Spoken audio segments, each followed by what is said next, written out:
Welcome back, listeners. I'm Robin Black, and this is It's All About Healing podcast. Today, we have a special guest with us, Miss Jill. She is the author of Liberated, Releasing the Dark Cloud of Shame. So, we're going to speak today a little bit about trauma. We're going to talk about sexual trauma as well.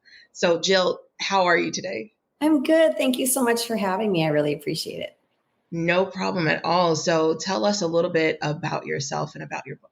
Yeah. So I always like to, at the very beginning, tell people, this is a very triggering conversation. And in my experience, sexual trauma comes in waves. Like sometimes you'll remember and then you forget, and then you remember and then you forget. And sometimes you've completely blocked it.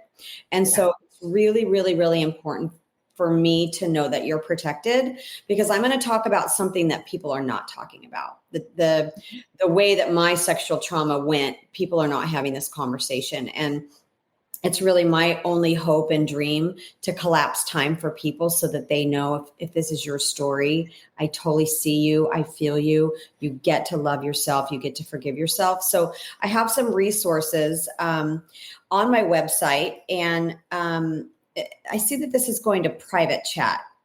Sorry, I know you wanted me to post something in the chat with my resources, but it says private. No, I'll put it in the show notes. Oh, okay. Sorry. I misunderstood. Okay. So anyway, I do have resources on my website. So if any of this is triggering to you, please, please, please reach out. There's anonymous resources on here where you can just find somebody to talk to. So I'm just going to dive right in.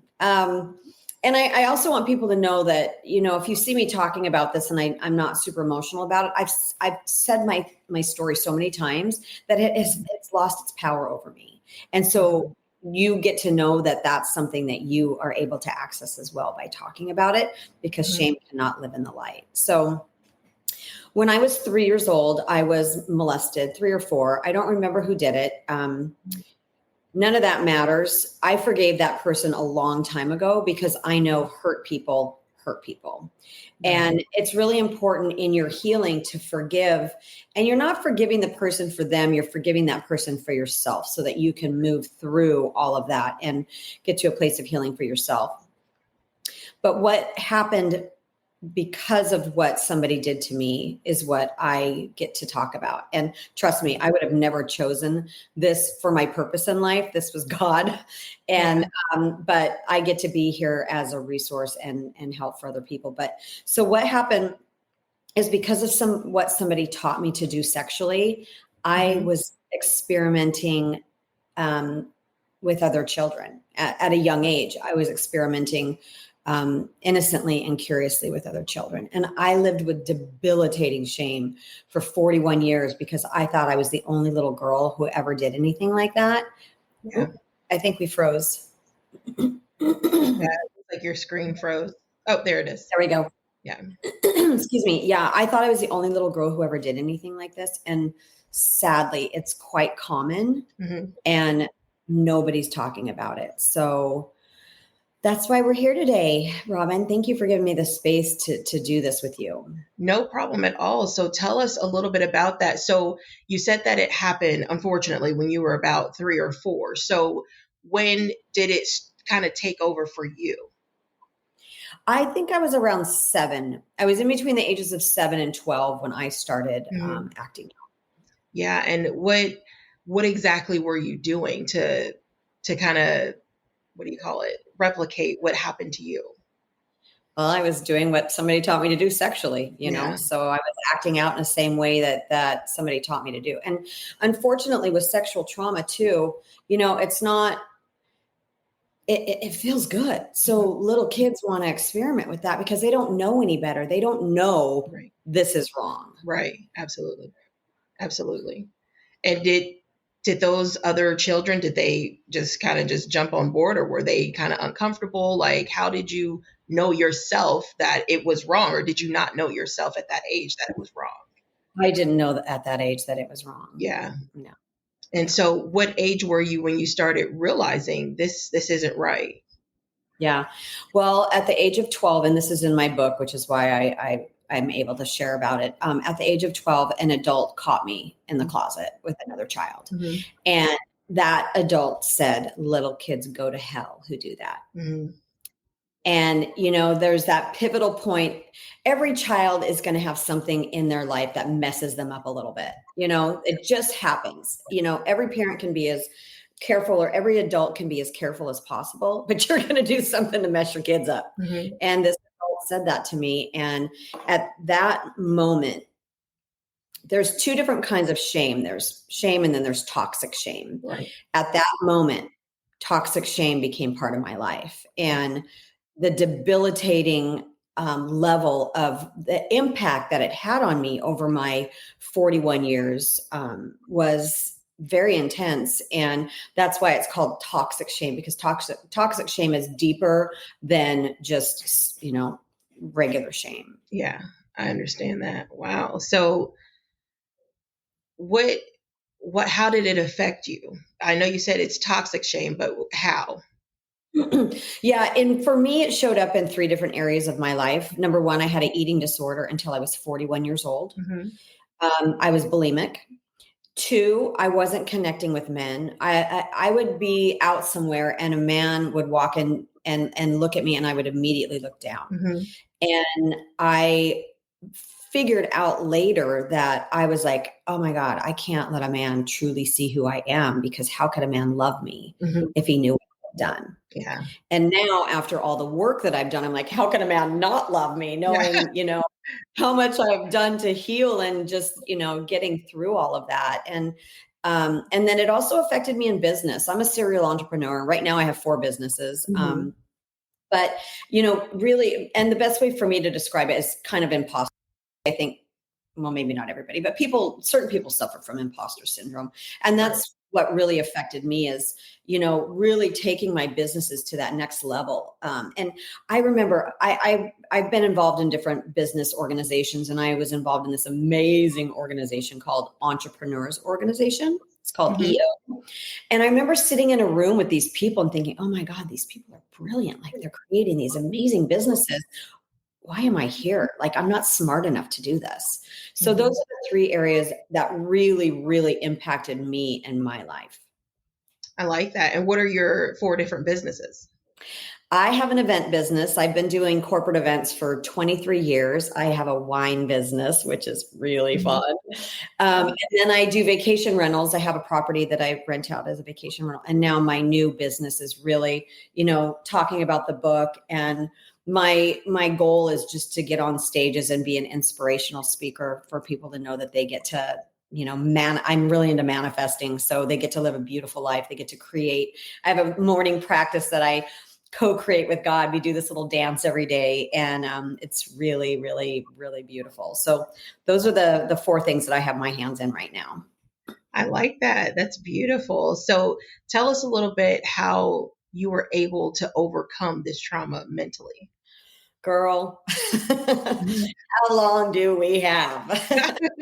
And honestly, that's the main reason I'm doing this. I mentioned earlier, I want to collapse time for people. I started going to therapy when I was 33. I'm 56. I just turned 56 this last month. And I at 33, I met a group of girls, and they were emotionally healthy. And I knew at that time that I wasn't connecting with men. And so I started going to therapy. I also did landmark education. Do you know, have you heard of landmark? No. Okay. So I've done the most powerful things that I've done have been really deep transformational work. And landmark education is one of those. And it's really about taking responsibility. When you're pointing your finger, blaming somebody else for what's going on in your life, you have 3 fingers pointing back at yourself. So it really is about owning where you're at. And so I did therapy and landmark education in conjunction with the other, and it sped up my therapy by 1,000,000 times, because you really are getting in and looking deep. And then I was healed. And then at the age of 41, when I was still suffering from bulimia, I'm like, you got to get this under control. You're going to die if you don't get this under control. So I went back to therapy, and then 10 years later, 10 years after that, I started doing hardcore leadership, which is also more transformational work. And that finally was the catalyst for me to really understand that I got to forgive myself, and I got to love myself. And I really do get to live this amazing life because everything on your heart is yours to have. I Yeah. believe that God gave that to you. And Mhm. so it's our only job every day to reiterate that in your soul and feel like what it feels like to have that and know that you get to have that because you really get to have those things. I don't have a fishing boat on my heart. I don't want a fishing boat. But Right. Yeah. on my heart, I really know that I get to have. So Absolutely. I like that. I like that a lot. So how did it affect you just any type, just socially? Like, do you have social awkwardness or did you ever have to deal with that? no. And my friend, like I'm so blessed. I have so many beautiful friendships in my life. Mhm. I never really struggled with relationships on a friendship level or Mhm. social awkwardness. Like I'm super social. I don't meet a stranger, It was connecting with somebody who is really going to see into me and who I am, and as a romantic relationship, that's where I really struggled. Okay. Okay. And how long did that take? Are you still currently struggling with that? I am not struggling. I'm calling in my person. If you are out there, call me. I am ready. It's so interesting. I believe that it's also been a blessing because if I got married really young, I would probably be divorced because I didn't know Mhm. me. I didn't know my worth. Right. And Yeah. now I do. I'm amazing. Yeah. And I tell myself that all the time. It's so beautiful to get to the place where you really love yourself and you get to know what you deserve. So I do Yeah. a lot of mirror work to get here, walking past the mirror. Hey baby, what's up? You look good. Yeah. I like that a lot. And it's funny that you say that because I got married really young and I got divorced really young too as well. So I definitely understand it is about finding who you really are or remembering who you are. I Yeah. like that. And now I'm calling in my divine compliment. Uh-huh. That's sexy or what? My Yeah. divine compliment. Compliment. Yeah. Yeah. We get to have love where we don't have to fix somebody else. Like the Yes. love that we get to call in, you get to come to the relationship whole Yeah. and complete and Mhm. not have to worry about shoring somebody else up. Yes. So it's exciting now. I like that. That is absolutely correct. I think that's kind of what we all should want is that person that you don't have to fix, Yeah. it just happens and that you don't have to do anything. You guys just find each other. Yeah. And that day is finally coming for you. So that's going to be great. So as far as anyone else who is suffering from this or trying to deal with this type of sexual trauma, what are the resources that you have for them? Yeah. Well, there's a lot of anonymous, like RAIN is one of them. Mhm. Incest Survivors Anonymous is another one of them. There's a whole list of them on my website. But can I talk a little bit about getting to the place of saying it out loud and what that felt like? Because I think this is important for people too. Mhm. I was so terrified to say it out loud. Like I, as a very young child, thought of myself as a monster Mhm. because of how I acted out. And so when I, set up those first therapy appointments, ooh, what happened? Oh God, my screen went black. When I Uh-huh. first set up those first therapy appointments, walking into that office, I'm like, how can I say these things out loud? This person's going to think I'm a monster. And Mhm. just that pit in your stomach. So if this is your story, like I see you, I feel you, I know how you feel right now. Mhm. But walking into that therapist office and being able to share every single time I've shared my story since, I am blown away by the level of love and Mhm.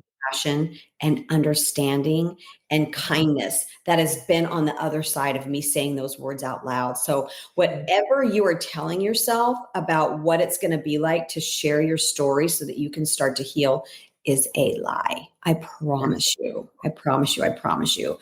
So you get to say it out loud because shame can't live in the light. And one of my favorite sayings is life happens outside your comfort zone. This is uncomfortable AF, people. This is not easy. This is Yes. hard, but once you can say it out loud, you get to say, you don't own me anymore. You don't own me anymore.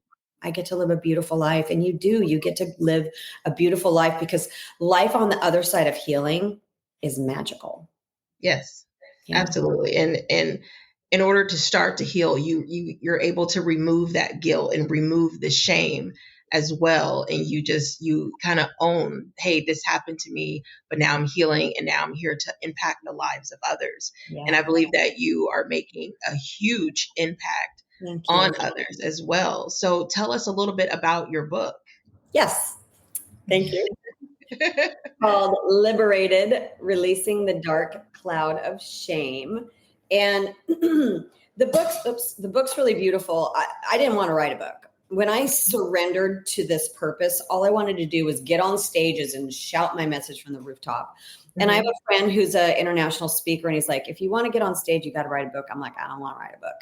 So God put this book together. When I started really vulnerably sharing my story with other people, a lot of people came to me and said, that's me too. And so I've only written 2 chapters in the book. All the other chapters are other people who either had experiences like I do, acting out with other children, or people who have been hurt by somebody else, and the level of healing that they've gotten to, and the level of forgiveness for somebody else. My therapist wrote a chapter in here about how to talk to your children so that they're not targets, or what to do if your child has been hurt. There's also a really hard chapter in here of a woman who her daughter started being molested by the dad when she was an infant. And she goes through the court case and just the struggle, and, what to do in order to get your child away from the person who's hurting them. And then the last chapters in the book, for me at least, I hope people feel this way. They're more inspirational, because this is not an easy book. This is a very difficult book. And so when you buy the book, if there's a chapter that's triggering you, go to the next chapter, put the book down, do whatever you have to keep safe, because the chapters are not dependent on one another. So read a different chapter or go to the end of the book, because for me, the stories at the end of the book are really about, you get to thrive, like you get to heal, you get to get past this. And there's stories of people who are living really magnificent lives now because of the work that they've done to get on the other side of that. Wow, that's very powerful. And I know you said when it happened to you when you were about 3 or 4, was it ongoing, or was it once, or how do you even remember that? I don't remember. No. And the thing is, I feel so bad for my parents, because I have the most beautiful parents in the whole wide world. And they, my mom's like, how could this have happened to you? We knew where you were all the time. Yeah. Unfortunately, it's typically somebody very close to you. And I believe that's why I don't remember who it was, is because it's somebody that I really loved and I was really close to that did this. So, yeah, that's why I believe why I don't remember. Yeah. And then I know the mental toll for everyone around you, it couldn't have been easy as well. But how did all of you kind of come together mentally to deal with this? Just a lot of conversations, you got to talk about it. You got to get it out there. Yeah. And I think that's what most people struggle with, is the fact that now I have to speak about it. Now I have to talk about it. And it's very uncomfortable for a lot of people to talk about any type of trauma. So what would you suggest is the best way to kind of get over that hump of not being afraid to talk about it? That's a great question. Just knowing that that's where the healing starts is after you start talking about it. You're not going to heal if you keep holding it inside. It's going to continue to eat away at you. So it's just really, really important that you start the conversations. Find somebody that you can trust. Find somebody that, who loves you, or find a really, really good therapist to start having those conversations. Yeah, absolutely. And then did your therapist ever have sessions where it wasn't just you, some of your family members were able to come in? No? No, but I imagine that's a thing. I imagine therapists would be totally open to doing that, but that's not something that I ever asked for. Oh, okay. I got it. And are you still currently seeing any type of therapist? Is that something that needs to be ongoing? Actually, I found a new therapist, and it was such a godsend. So I had seen this one particular therapist when I was 33, and then I told you I was fixed, of course, because we feel like that sometimes. And then when I was 41, I saw a new therapist, and he's actually the one who wrote a chapter in my book. And then I was going through some stuff this summer. And, because now that I'm sharing my story, a lot of people are coming to me and sharing their stories. So I'm holding a lot of space for a lot of people.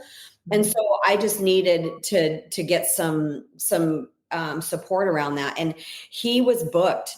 And so he referred me to this woman, and she is amazing. Like, we totally connect. Like, it's interesting that you find the person that you need at the time. So, I needed the first person at the time, and then I needed the second person. And for me, she's more of a life coach for me, because I've gotten to the place where I've done so much healing. I'm not doing that type of work anymore.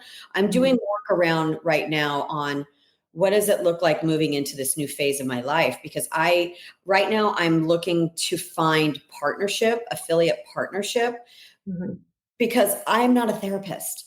I don't want to be a coach. I want to be an inspirational speaker, and then I want to have support where I can send people, because I'm not capable of doing that. So, with her, she's really kind of a sounding board for me as I'm moving into this next phase, and she's amazing.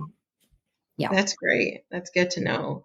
And how can others get a hold of your book or get a hold of you via your website? Thank you. Yeah. My website is jilleschultz.com, just like it looks on the screen. And all of my resources are there. The book's there. All my social media is there. There's other podcasts that I've done on there. So everything that you need to know about me is on my website. Good to know. And then, so how are you just thriving mentally now? Tell us your story about that.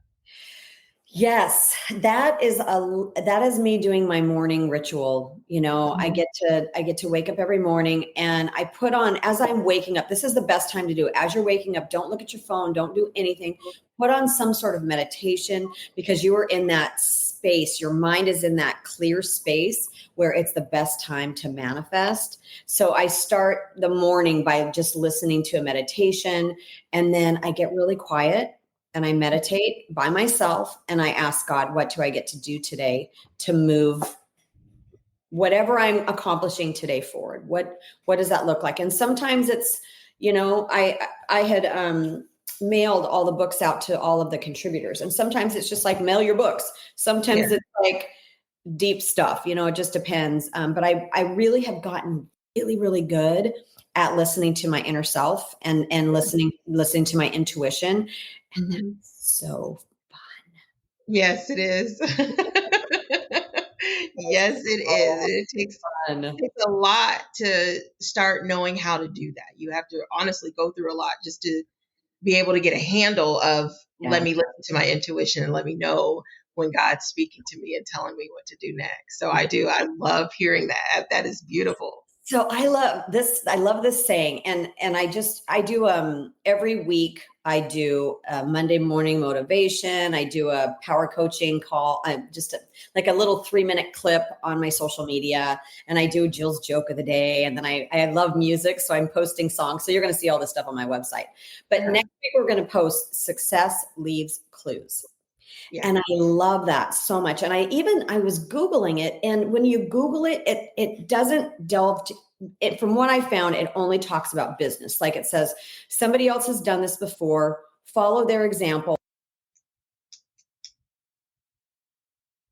My screen went black again, and then I muted myself, I guess. I don't know what I'm doing over here. So it was just talking about following somebody's steps in business. But for me, like, things show up for you when you start manifesting. You got to be really pay a lot of attention to what's going on around you. Like, if you're manifesting money, every morning I say, thank you for my financial miracle today, and thank you for my love miracle today. And when something happens, like I told you I'm in the wine industry. Like, yesterday I had an order come across my desk, and I was like, thank you for my financial miracle today. Those are just little tiny indications that abundance is on its way into my life, because they're showing up in little tiny ways. So I love that. Success leaves clues.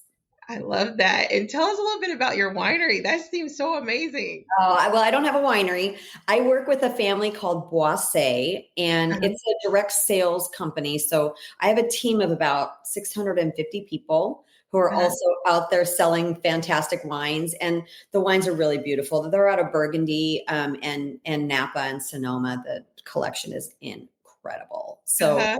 a lot of them are wines you can't get anywhere else.